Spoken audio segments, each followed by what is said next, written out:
November 2019. Gonna have a few memories here.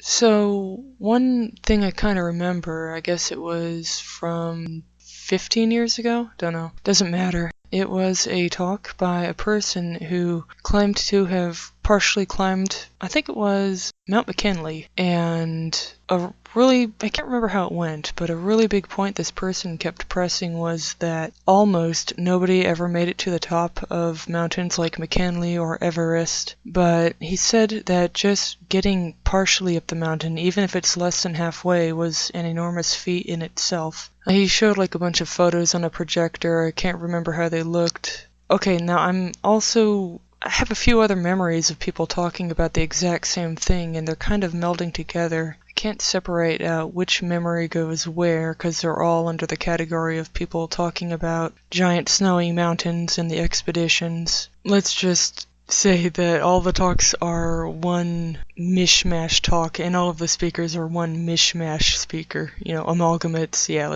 it's an amalgamate memory. And amalgamate memory story. Yeah, whatever. Anyway, something about finding dead people on the trail up the mountain, and you just had to look at this frozen corpse with brightly colored clothing sticking out from under the snow, and you just had to shake your head and go, too bad for that person. I have to keep going. And just keep climbing the mountain, and stuff about oxygen tanks and expedition crews and a bunch of drama and people hogging the oxygen tank and sneaking off with oxygen and getting high in a tent on oxygen and some people dying. And yeah. But I guess the main point this amalgamate speaker was saying was that nobody gets to the top of a mountain, but just going up partially up the mountain is an incredible feat that you learn a lot from. I can't really remember anything else. And now, a big change of topic, but the main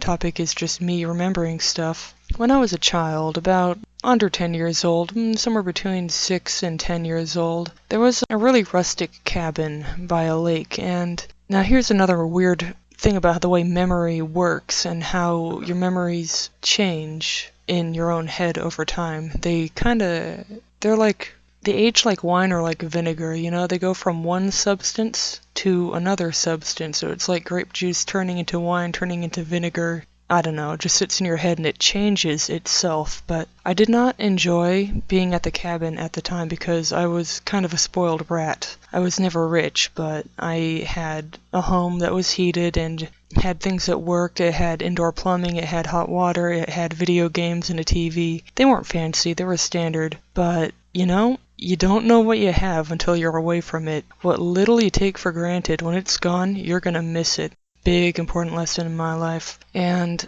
so I didn't enjoy being at the cabin, but over time as I looked back in my memory, I appreciated it more and more. So sometimes, even when you're going through something unpleasant, and you really hate it at the time, years later you look back and your memory gets better, well, more favorable. I wouldn't say sharper, clearer, higher resolution memory, but your emotions about your memory get more positive or even darker. It depends. Because sometimes when you go through a tough time and you just have to buckle down and get through the hard time, when you're out of it, you can look back and realize how terrible it was. When you're used to bad stuff, it just becomes normal to you. Anyway, yeah, memory is interesting. Well, one thing that happened a lot was I would have nothing to do because there was no electricity at this cabin. So, there was a lamp and there was a guest room. It had like a shower and a toilet, but they didn't work. I don't know why they had showers and toilets when they're not even hooked up to water. Most cabins have showers and toilets and bathtubs, but they have no water. They are like far away from a well. They're far away from something that a bathroom could hook up to and work with. I don't know why they're like that, but it's a very common thing around these parts. Yeah, it's like someone took a small building from the town and just teleported it out to the forest. Teleporting cabins. I don't know. But there was this really thick, I guess, special magazine catalog. I can't remember what it was, but it was mostly boring stuff that I didn't care about and mostly ads. And I had nothing better to do sometimes than just sit there with the lamp and read it. And I guess I got to know that magazine thing. It was a thick magazine catalog thing, I don't know. At the time I got to know it front and back and inside and out.